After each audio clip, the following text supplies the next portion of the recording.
അനുഗ്രഹിക്കപ്പെട്ട ഈ പ്രഭാതത്തിൽ, ഈ ദിവസത്തിൽ ദൈവസന്നിധിയിൽ നമുക്ക് ഒരുമിച്ച് കൂടാൻ കർത്താവ് എന്ന ഭാഗ്യത്തിനായി സ്തോത്രം. ഈ വെള്ളിയാഴ്ച വലിയ ദൈവ പദ്ധതിയുടെ ദിവസമാണ്. കർത്താവ് നമുക്ക് വേണ്ടി ഒരുക്കി വെച്ചിരിക്കുന്ന വലിയത്, കർത്താവ് വലുതും വിശാലതുമായതാണ് ഒരുക്കി വെച്ചിരിക്കുന്നത്.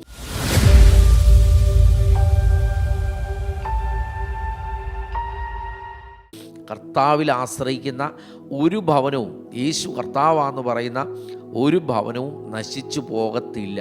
യേശു എൻ്റെ നിങ്ങളുടെ കർത്താവാണോ? നമുക്ക് വേണ്ടി അത്ഭുതം ചെയ്യാൻ യേശു കർത്താവിൻ്റെ പൊന്നുകരം നമുക്ക് വേണ്ടിയുണ്ട്. ഒരു കാര്യത്തിലും ഭാരപ്പെടേണ്ട.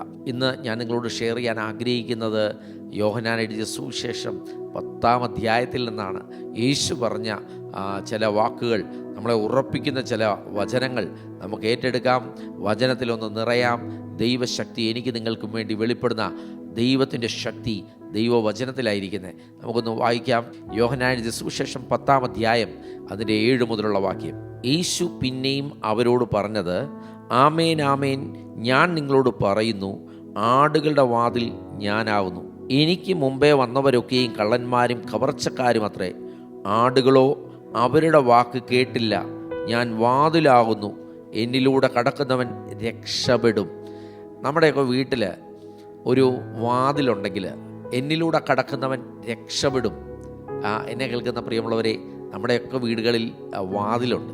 വാതിലില്ലാത്ത വീടുകളില്ല, വളരെ ചുരുക്കം ഭവനങ്ങളേ ഉള്ളൂ. എന്നാൽ വാതിൽ പല രീതിയിലുണ്ട്. ചിലപ്പം ഭയങ്കര സ്ട്രോങ് ആയിരിക്കും, ചിലപ്പം അത്ര സ്ട്രോങ് അല്ല, വീക്കായിരിക്കും. അപ്പം സ്ട്രോങ് ആണെങ്കിൽ നമുക്ക് നല്ല ഉറപ്പാണ് കിടന്നുറങ്ങാൻ, ആ വീട്ടിൽ വസിക്കാൻ.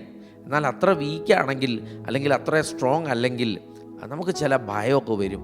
അയ്യോ, ഇതെന്തെങ്കിലും പൊളിഞ്ഞ് ആരെങ്കിലും കയറി വരുമോ, പൊളിച്ച് ആരെങ്കിലും കയറി വരുമോ, അല്ലെങ്കിൽ എന്തെങ്കിലും ഇഴജന്തുക്കൾ കയറുമോ, നമുക്കൊരു പേടി വരും.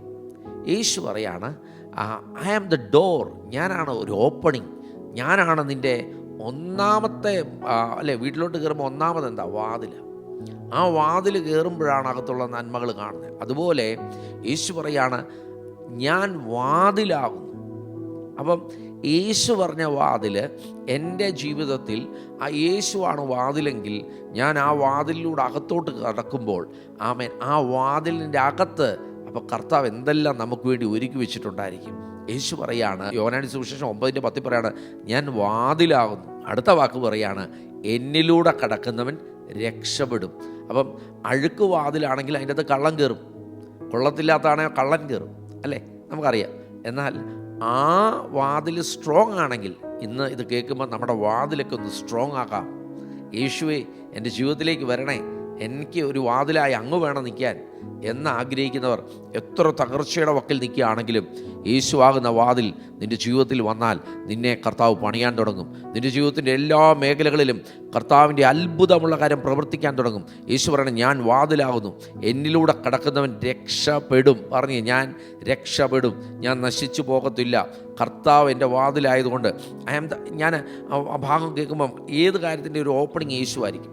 യേശു പറഞ്ഞു, I am the light, I am the way, I am the truth. ആമേൻ. യേശു എൻ്റെ കർത്താവാണെങ്കിൽ, യേശു വഴിയും സത്യവും ജീവനുമാണെങ്കിൽ, യേശുവിൻ്റെ വാതിലാണെങ്കിൽ, ആമേൻ, ഞാൻ കർത്താവിൽ ആശ്രയിക്കുകയാണെങ്കിൽ എനിക്ക് വേണ്ടി എത്ര നന്മയായിരിക്കും കർത്താവ് ഒരുക്കി വെച്ചിരിക്കുന്നത്. ഇന്നത് കേട്ടുകൊണ്ടിരിക്കുന്നവർ ഏത് സാഹചര്യമാണെങ്കിലും യേശു എൻ്റെ ജീവിതത്തിലേക്ക് വരണം. ആമേൻ. ആ യേശു എൻ്റെ ജീവിതത്തിലേക്ക് വരണമെന്ന് പറയുമ്പോൾ എൻ്റെ ജീവിതത്തിൻ്റെ അവസ്ഥയുടെ മുഴുവൻ ഉത്തരവാദിത്വം കർത്താവ് ഏറ്റെടുക്കുക, ധൈര്യത്തോടെ ഏറ്റെടുക്കുക. നശിച്ചു പോകത്തില്ലെന്ന് യേശു പറഞ്ഞാണ്. നീ രക്ഷപ്പെടുമെന്ന് ഈ ഭാഗം പറഞ്ഞിരിക്കുന്നത് യേശു തന്നെയാണ് പറഞ്ഞത്. അപ്പം ഞാൻ നശിച്ചു പോകത്തില്ല, അല്ലെങ്കിൽ ആമേൻ രക്ഷപ്പെടുമെന്ന് പറഞ്ഞിട്ടുണ്ടെങ്കിൽ രക്ഷപ്പെടുമെന്ന് തന്നെയാണ്, അല്ല അതിൻ്റെ അകത്ത് വേറൊരു ഇന്നർ മീനിങ് ഇല്ല. രക്ഷപ്പെടുമെന്ന് ചോദിച്ചാൽ രക്ഷപ്പെടുമെന്ന് യേശു പറഞ്ഞു. ഇത് കേട്ടുകൊണ്ടിരിക്കുമ്പോൾ നിങ്ങളുടെ ജീവിതത്തിൽ പിശാച് നിങ്ങളുടെ ജീവിതത്തിൽ കയറി, നിങ്ങളുടെ ജീവിതത്തിൽ പല കാര്യങ്ങളിൽ നിങ്ങളുടെ ജീവിതത്തെ മോഷ്ടിച്ച അവസ്ഥയായിരിക്കും. ആ മോഷ്ടിച്ച അവസ്ഥയിൽ എങ്ങനെ രക്ഷപ്പെടും എന്ന് ചിന്തിക്കുന്ന അവസ്ഥയാണെങ്കിൽ, മോഷ്ടിച്ച അവസ്ഥയോട് ഞാൻ ഒരു കാര്യം പറയാം, പിശാച് തോറ്റവനാണ്, യേശു ജയിച്ചവനാണ്. യേശു ആമേൻ ഉയർത്തെഴുന്നേറ്റപ്പോൾ, യേശു നമുക്ക് വേണ്ടി ജീവനെ കൊടുത്തപ്പോൾ, യേശു ഉയർത്തെഴുന്നേറ്റപ്പോൾ ആമേൻ പിശാച് തോറ്റുപോയി. ആ തോൽവിയേറ്റവൻ ആമേൻ കള്ളനായിട്ട് എൻ്റെ ജീവിതത്തിൽ വന്നാൽ ഒരു കാര്യം ഓർത്തോണം, യേശു ആകുന്ന വാതിലിലൂടെ ഒരിക്കലും കള്ളന് കയറാൻ പറ്റത്തില്ല. യേശുവിൻ്റെ വാതിലാണെങ്കിൽ, യേശുവിൻ്റെ ഓപ്പണിംഗ് ആണെങ്കിൽ, ആമേൻ, ആമേൻ, നിനക്ക് വേണ്ടി ചില വാതിലുകൾ ഈ ആഴ്ചയുടെ അവസാനത്തിലേക്ക് എത്തിയിരിക്കുകയാണ്. ചില വാതിലുകൾ കർത്താവ് തുറക്കാൻ പോകും. ആർക്കും കയറാൻ മേലാത്ത, നിന്നെ മോഷ്ടിച്ചതും നിന്നെ നശിപ്പിക്കാൻ നോക്കിയതുമായ പല രോഗങ്ങളും, പല ദാരിദ്ര്യവും, പല വിഷയങ്ങളും, ബിസിനസ്സിലെ തകർച്ചകൾ ഒന്നും യേശുവാകുന്ന വാതിലിലൂടെ കയറത്തില്ല. യേശുവാകുന്ന വാതിലിലൂടെ നിനക്ക് വേണ്ടിയ നന്മയാണ് കർത്താവ് ഒരുക്കാൻ പോകുന്നത്. നിനക്ക് വേണ്ടി നന്മയാണ് കർത്താവ് നിനക്ക് വേണ്ടി ഒരുക്കാൻ പോകുന്നത്. എനിക്ക് നിങ്ങൾക്കും വേണ്ടി കർത്താവ് ആ വാതിലിലൂടെ വലിയ നന്മയാണ് ഒരുക്കാൻ പോകുന്നത്. വിശ്വസിച്ച് കണ്ടേ എനിക്ക് വേണ്ടി കർത്താവ് അത്ഭുതം ചെയ്യുമെന്ന് ഇത് പറഞ്ഞുകൊണ്ടിരിക്കുമ്പോൾ ഏറ്റെടുത്താൽ അവൻ വലിയൊരു അത്ഭുതത്തിൻ്റെ ദിവസമാക്കി കർത്താവ് ഇന്ന് മാറ്റാൻ പോവുക. യേശു പറയാണ്, ആമേൻ, മോഷ്ടിപ്പാനും അറുപ്പാനും മുടിപ്പാനും അല്ലാതെ കള്ളൻ വരുന്നില്ല. അപ്പം ആമേൻ, യേശു അല്ലാത്ത വാതിലിലൂടെ കള്ളൻ കയറും. അവിടെ മോഷ്ടിക്കാനും അറുപ്പാനും മുടിപ്പാനും അവൻ ശ്രമിക്കും. പ്രിയമുള്ളവരെ, അവൻ നശിപ്പിക്കും പലരെയും. പക്ഷേ നിൻ്റെ ജീവിതത്തിൽ ജീവൻ വരാൻ വചനം പറയാണ്, അവർക്ക് ജീവൻ ഉണ്ടാകുവാനും യേശുവിൻ്റെ കർത്താവാണെന്നും യേശുവിൻ്റെ വാതിലാണെന്നും ആമേൻ ഇന്ന് ഇത് കേട്ടുകൊണ്ടിരിക്കുമ്പോൾ പറയുമ്പോൾ നിൻ്റെ ജീവിതത്തിലേക്ക് ആമേൻ ജീവൻ വരികയാണ്. അടുത്ത വാക്ക് പറയാണ്, യേശു പറയാണ് അവർക്ക് ജീവൻ ഉണ്ടാകുവാനും. ആമേൻ, ജീവനില്ലാത്ത അവസ്ഥയാണെങ്കിൽ ജീവൻ വരും. അടുത്ത വാക്ക് പറയാണ് സമൃദ്ധിയായിട്ടുണ്ടാകുവാനും അത്രയും ഞാൻ വന്നിരിക്കുന്നത്. യേശു വന്നിരിക്കുന്നത് യേശു പറയാം, ഞാൻ വന്നത് നിനക്ക് ജീവൻ ഉണ്ടാകാനും സമൃദ്ധിയായിട്ടുണ്ടാകാനാണ് ഞാൻ വന്നത്. ഒന്നുകൂടെ ഞാൻ ആ വാക്യം പറയാം, 10-ാം വാക്യം പറയണം, മോഷ്ടിപ്പാനും അറപ്പാനും മുടിപ്പാനും അല്ലാതെ കള്ളം വരുന്നില്ല. യേശു പറയാണ്, ഞാൻ വന്നിരിക്കുന്നത് നിനക്ക് ജീവൻ ഉണ്ടാകാനും സമൃദ്ധിയായ ജീവൻ ഞാൻ നിനക്ക് തരാൻ വേണ്ടിയാണ്. ഇത് യേശു പറഞ്ഞതാ. ഞാൻ വന്നത് നിനക്ക് സമൃദ്ധി തരാനാണ്. ഞാൻ വന്നത് നിന്നെ രക്ഷിക്കാനാണ്. ഞാൻ വന്നത് നിന്നെ വിടുവിക്കാനാണ്. ആമേൻ, ഞാൻ വന്നത് നിനക്ക് സ്വാതന്ത്ര്യം തരാനാണ്. അങ്ങനെയാണെങ്കിൽ യേശുവിന് വേണ്ടി നിൻ്റെ ജീവിതം സമർപ്പിക്കാവോ? സമർപ്പിച്ചവരായിരിക്കാം, ഒരു കാര്യത്തിലും ഭയപ്പെടേണ്ട. സമർപ്പിക്കാത്തവരാണെങ്കിൽ ഒന്ന് സമർപ്പിച്ചേ. നമുക്ക് ഒരുമിച്ച് പ്രാർത്ഥിക്കാം. കർത്താവേ, എൻ്റെ ജീവിതത്തിലേക്ക് അങ്ങ് വാതിലായി വരണം. അങ്ങാണ് എൻ്റെ വാതിൽ. ആമേൻ, അങ്ങിലൂടെ മറ്റൊരു രോഗവും ഒരു ദാരിദ്ര്യവും ഒരു പിശാചിൻ്റെ തന്ത്രവും കയറത്തില്ല. യേശുവാകുന്ന വാതിൽ എൻ്റെ കുടുംബത്തിൽ, എൻ്റെ തലമുറയിൽ, എൻ്റെ സമ്പത്തിൽ, ആരോഗ്യത്തിൽ യേശു അങ്ങ് വാഴുമ്പോൾ എൻ്റെ ജീവിതത്തിലെ എല്ലാ മേഖലകളിലും കർത്താവ് അങ്ങ് സമൃദ്ധിയും കൊണ്ട് നിറയ്ക്കുമല്ലോ. കർത്താവെ, എന്നെ തന്നെ ഏൽപ്പിക്കുകയാണ്, ഓരോരുത്തരെ ഏൽപ്പിക്കുകയാണ്. ഇവരുടെ ജീവിതത്തിൽ വലിയൊരു അത്ഭുതത്തിൻ്റെ ദിവസമാക്കി സ്വർഗം മാറ്റിയതിനായി നന്ദി. അനുഗ്രഹിച്ച് പ്രാർത്ഥിക്കുന്നു.